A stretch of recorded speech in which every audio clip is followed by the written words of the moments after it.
Hello everyone, welcome to Studynetic. मैं हूं पूजा मेहता और यहां पर मैं लेकर आई हूं क्लास 11th अकाउंट्स के इम्पॉर्टेंट क्वेश्चन जो आपको रिवीजन में हेल्प करेंगे। यहां पर मैं आपको चैप्टर 2 के इम्पॉर्टेंट क्वेश्चंस बता रही हूं। ये थ्योरेटिकल क्वेश्चन है, इनके एग्जाम में आने की संभावना बहुत ज्यादा है, तो इन्हें अच्छे से पढ़ लीजिए, अच्छे से समझ लीजिए, क्योंकि ये टॉपिक इंपॉर्टेंट है और एग्जाम में आ सकते हैं। तो सबसे पहला क्वेश्चन क्या है? Explain capital briefly. कैपिटल को बताना है बहुत कम शब्दों में। जैसा कि हम जानते हैं कि जो कैपिटल है वो इन्वेस्ट की जाती है एंटरप्राइज में। किसके द्वारा? प्रोप्राइटर के द्वारा। प्रोप्राइटर कौन होता है? जो बिजनेस को स्टार्ट करता है। जब कोई भी बिजनेस को स्टार्ट किया जाता है तो जो व्यक्ति होता है, जो पर्सन होता है, उसे प्रोप्राइटर या ओनर कहा जाता है। अब वो क्या करता है? मनी की टर्म में पैसा लगाता है, एसेट्स के टर्म में भी एसेट लगा सकता है। तो ये सारी चीजें क्या होती हैं? ये सारी चीजें जो मनी की टर्म में या एसेट्स की टर्म में लगाई गई हैं, ये सारी चीजें क्या कहलाती हैं? कैपिटल कहलाती हैं। ठीक है ना? ये एक लायबिलिटी होती है प्रोप्राइटर की कि भैया अभी वो बिजनेस में पैसा लगा रहा है। अब जो बिजनेस है उसे क्या करना है? अपने प्रॉफिट को अर्न करके उस कैपिटल को बिजनेसमैन को वापस देना है। बिजनेसमैन, प्रोप्राइटर, ओनर, ये सब एक ही शब्द हैं, इसलिए कंफ्यूज नहीं हो जाना।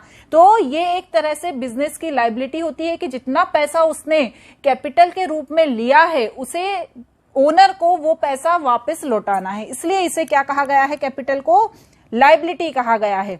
बिजनेस एंटिटी कॉन्सेप्ट के अनुसार बिजनेस एक अलग एंटिटी है और ओनर एक अलग एंटिटी है। हम सोचते हैं कि यार ओनर ही पैसा लगा रहा है और अपने ही बिजनेस में लगा रहा है, तो ये दोनों सेम ही होगा। नहीं, बिजनेस अलग है और बिजनेस में जो पैसा लगाने वाला व्यक्ति है वो अलग होता है। तो जो व्यक्ति बिजनेस को स्टार्ट करता है और बिजनेस में पैसा लगाता है, वो पैसा क्या कहलाता है? कैपिटल कहा जाता है। और उसे बिजनेस को उस पैसे को वापस अपने ओनर को ब्याज सहित चुकाना होता है। हम देते हैं ना इंटरेस्ट ऑन कैपिटल। भैया उसने पैसा लगाया था और उसने कैपिटल पर इंटरेस्ट वापस लौटा दिया उसके ओनर को।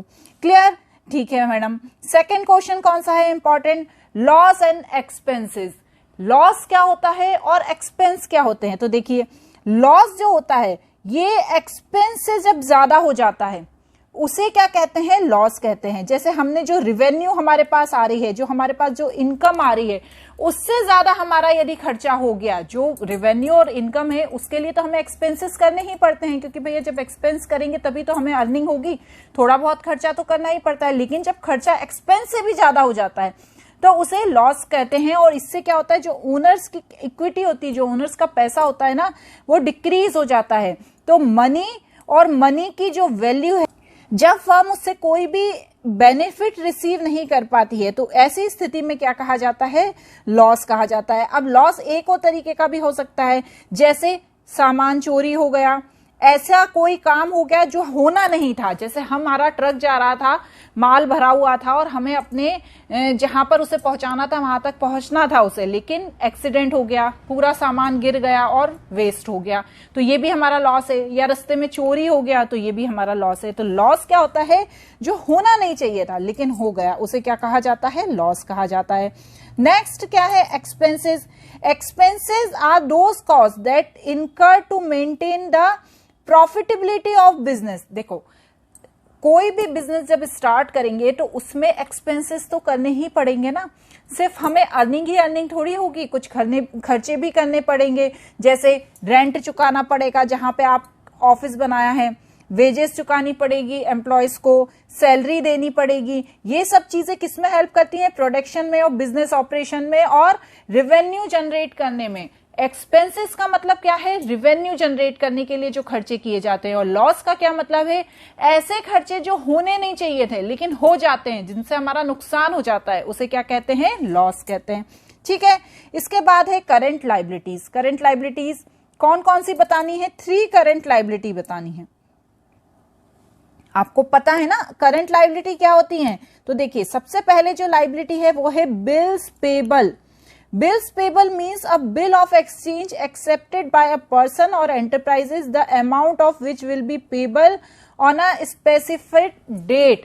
देखो, हमने कोई सामान खरीदा लेकिन हमने उसका पेमेंट नहीं करा, हमें बिल्स पेबल मिल गया कि हमें एक सर्टेन डेट पर उसका पेमेंट करना है, हमारे पास वो स्लिप है जिसमें वो डेट लिखी हुई है कि इस दिन पर हमें उस चीज का पेमेंट करना है। सामान आ गया है हमारे पास लेकिन हमने उसका पेमेंट नहीं किया है, लेकिन वो है तो हमारी लायबिलिटी ही ना, वो है तो हमारी लायबिलिटी, क्योंकि हमें कभी ना कभी तो उसका पेमेंट करना है, जो डेट मेंशन है उस पे ही करना है, कभी ना कभी नहीं, जो डेट दी है उसी पे उसका पेमेंट करना होता है। तो उसे क्या कहते हैं, बिल्स पेबल कहते हैं, और इसे लायबिलिटी समझा जाता है, ठीक है ना, करंट लायबिलिटी।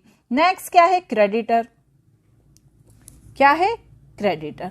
क्रेडिटर कौन होते हैं, वो पर्सन होता है या वो एंटिटी होती है जिन्हें पेबल होता है जब हम कोई सामान खरीदते हैं या सर्विस या बोथ। मतलब जब हम कोई सामान खरीद रहे हैं तो हम पैसा चुकाएंगे ना उसको, हमने सामान खरीदा है तो हमें उसे पैसा देना पड़ेगा, तो हम कौन बन गए भैया, क्रेडिटर बन गए, क्योंकि हम जब पैसा दे रहे हैं और उसको मिल रहा है तो हम क्रेडिटर हैं। तो क्रेडिटर क्या होता है, क्रेडिट परचेज करते हैं, जब हम कोई क्रेडिट परचेज कर रहे हैं या क्रेडिट कोई सेवाएं ले रहे हैं उधार में कि भैया अभी तुम हमें ये सारी सेवाएं दे दो, हम बाद में तुम्हें पैसा चुका देंगे, तो उस स्थिति में हम क्या बन जाते हैं, उसके क्रेडिटर बन जाते हैं। क्लियर।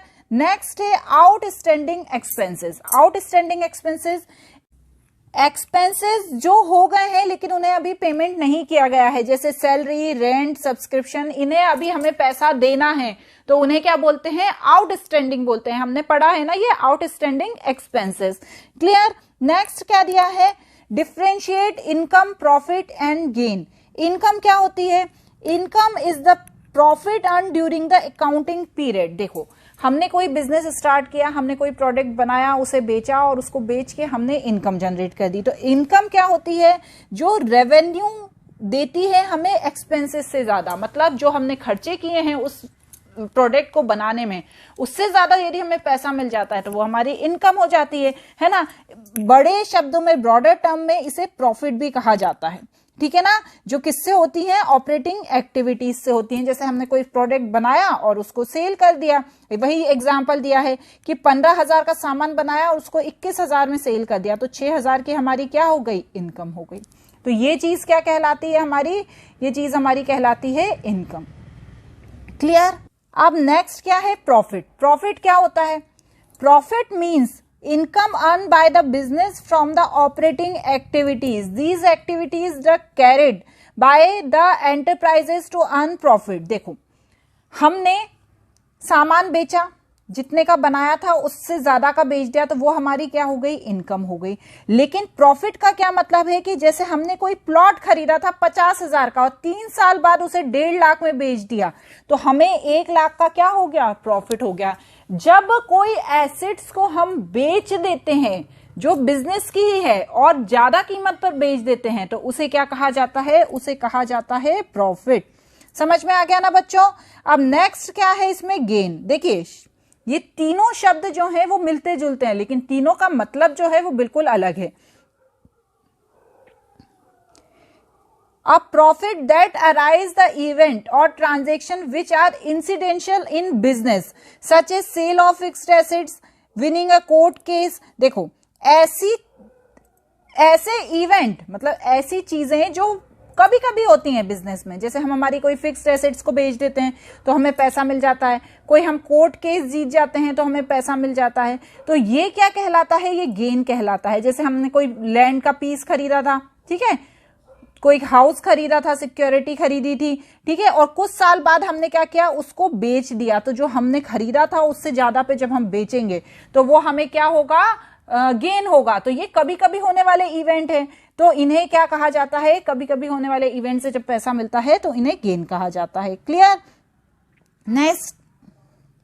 नेक्स्ट है define term purchase and sale. सबसे इंपॉर्टेंट है बच्चों, क्योंकि क्या है, परचेज और सेल्स, अभी आप क्लास 11 के स्टूडेंट है तो आपको पता होना चाहिए कि purchase meaning purchase of goods और raw material for resale for the manufacturing on goods. देखिए कोई बिजनेस में जब कोई प्रोडक्ट बनता है तो डायरेक्ट थोड़ी प्रोडक्ट बनता है, उसके लिए रॉ मटेरियल की भी जरूरत होती है, कच्चे माल की जरूरत होती है और उसे बनाकर ही बेचा जाता है, तो इसे क्या कहा जाता है, परचेज। ये कैश भी हो सकता है और क्रेडिट भी हो सकता है। क्लियर। इस तरह होता है सेल। सेल क्या होता है, a transaction that include any exchange or service or goods for certain amount of money known as a sale. जब हम कोई सामान बेचते हैं या कोई सर्विस प्रोवाइड करते हैं और उससे हमें जो पैसा अर्न होता है उसे क्या कहते हैं, सेल कहते हैं। जैसे हम ओनरशिप, जो हमारे पास जो चीज थी वो ओनरशिप हम किसी और को दे देते हैं और उसके बदले हमें क्या मिलता है, मॉनिटरी प्राइज मिलता है, तो इसे क्या कहते हैं, सेल कहते हैं। क्लियर। नेक्स्ट क्या दिया हुआ है, right a short note on the type of assets with one example of each. Assets क्या है, ठीक है, जो एसेट्स होती है जो वो दो तरह की होती है। एसेट्स क्या है, जो एसेट्स होती है ना वो दो तरह की होती है, करंट एसेट्स और नॉन करंट एसेट्स। एसेट्स तो हमें पता ही है, जैसे हमारे पास फर्नीचर है, बिल्डिंग है, लैंड है, जो बिजनेस की है। देखिए हम यहाँ अकाउंटिंग पढ़ रहे हैं तो यहाँ हमें घर की चीजों की कोई बात नहीं करना है, हमें यहाँ पर बात करना है सिर्फ बिजनेस की चीजों की। बिजनेस में जो बिजनेस के पास है उसकी बातें करते हैं। तो जो करंट एसेट्स होती है वो नॉन करंट एसेट्स होती है, वो बिजनेस की होती है, ठीक है ना। These classification use to aggregate assets into the different block in balance sheet. जब हम बैलेंस शीट, ये तो बहुत आगे की चीज है, जब हम बैलेंस शीट बनाते हैं वहां पर इन एसेट्स को अलग अलग डिफरेंशिएट करके लिखते हैं कि ये करंट एसेट्स हैं, ये नॉन करंट एसेट्स हैं। तो अब करंट एसेट्स क्या होती हैं, करंट एसेट्स देख लेते हैं। Current assets are the expected to be consume within a 1 year. ऐसी एसेट्स जिनको हम यूज कर लेते हैं 1 साल के अंदर, ठीक है, तो वो क्या कहलाती हैं, करंट एसेट्स कहलाती हैं। जैसे prepaid expenses, account receivable, inventory, cash and cash equivalent. ऐसी चीजें जिसे हमारे पास हैं लेकिन हमने उन्हें 1 साल में कंज्यूम कर लिया, 1 साल में उनका यूज कर लिया। जैसे कुछ कैश रखा हुआ था या बैंक में कोई पैसा था, हमने 1 साल में उसे अपने बिजनेस में लगा दिया। हमारे पास कोई इन्वेंट्री थी, इन्वेंट्री को क्या कहा जाता है, गुड्स भी कहा जाता है। हमारे पास कोई गुड्स था, उसे हमने यूज कर लिया। हमारे किसी से हमें पैसा लेना था, वो हमारे पास आ गया, तो वो भी क्या हो गया, 1 साल के अंदर ही हमने उसे कंज्यूम कर दिया, तो वो क्या कहलाती है, वो कहलाती है करंट एसेट्स।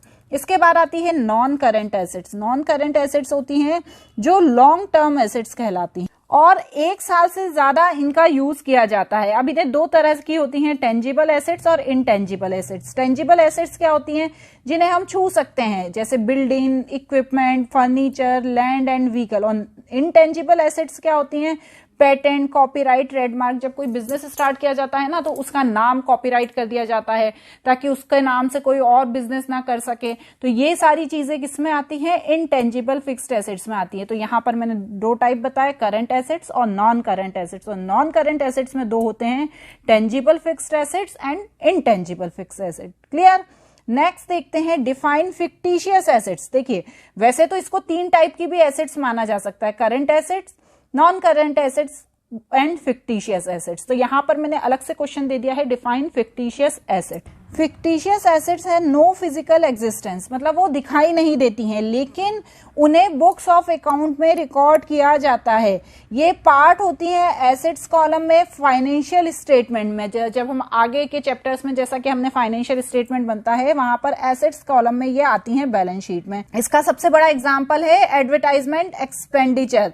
जैसे हमने अपने बिजनेस के किसी प्रोडक्ट के लिए एडवर्टाइजमेंट किया और वो एडवर्टाइजमेंट सालों साल टीवी पर आता है, तो लेकिन उसका खर्चा हमें हर साल पेमेंट करना पड़ता है। ऐसा नहीं कि एक बार एडवर्टाइजमेंट बन गया, उसका पेमेंट कर दिया, बात खत्म। नहीं, जब तक वो टीवी पर दिखाई देगा ना तब तक आपको उसका खर्चा देना पड़ेगा। ऐसा होता है, हम टीवी में भी जब देखते हैं ना एडवर्टाइजमेंट, तो जो एडवर्टाइजमेंट करा रहा है उसे पेमेंट करना पड़ता है, ठीक है ना। अब नेक्स्ट क्या है, define discount and also explain the type of discount. देखिए जो डिस्काउंट है वो रिडक्शन होता है प्राइस ऑफ गुड्स में जो कस्टमर द्वारा पेड किया जाता है। हमने कोई सामान बेचा और कस्टमर हमें पैसा दे रहा है, लेकिन हम उसे कभी कभी डिस्काउंट दे देते हैं कि भैया हम तुम्हें डिस्काउंट दे रहे हैं, तुम हमें इतना पैसा मत दो, इससे कम पैसा दे दो। अब ये डिस्काउंट 2 तरह का होता है।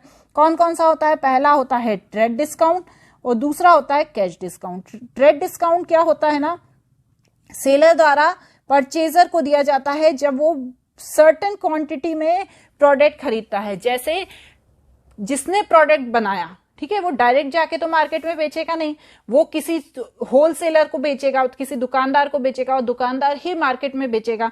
तो वो दुकानदार जो होता है ना, वो बहुत सारी क्वांटिटी में वो प्रोडक्ट खरीद लेता है। तो जो बनाने वाला है वो उसको ट्रेड डिस्काउंट देता है कि तुम इतना सारा हमसे माल खरीद रहे हो तो हम तुम्हें 15% का डिस्काउंट, ट्रेड डिस्काउंट दे देंगे, ठीक है। और जो कैश डिस्काउंट होता है, कैश डिस्काउंट किसको दिया जाता है? जो दुकानदार द्वारा अपने कस्टमर को दिया जाता है कि भैया वो जल्दी से हमें पेमेंट कर दे। हम नहीं देखते 50% ऑफ, कस्टमर दुकानदार से आके सामान खरीदता है तब क्या दिया जाता है? कैश डिस्काउंट दिया जाता है। इस तरह से ये इंपॉर्टेंट थ्योरेटिकल क्वेश्चन हैं जो क्लास 11 के चैप्टर 2 के हैं, इन्हें आपने समझ लिया होगा और अच्छे से आपको ये चीज समझ में भी आ गई होगी। अब नेक्स्ट चैप्टर के जो इंपॉर्टेंट क्वेश्चन है मैं अपने नेक्स्ट वीडियो में बताऊंगी। आज के लिए इतना ही, थैंक यू।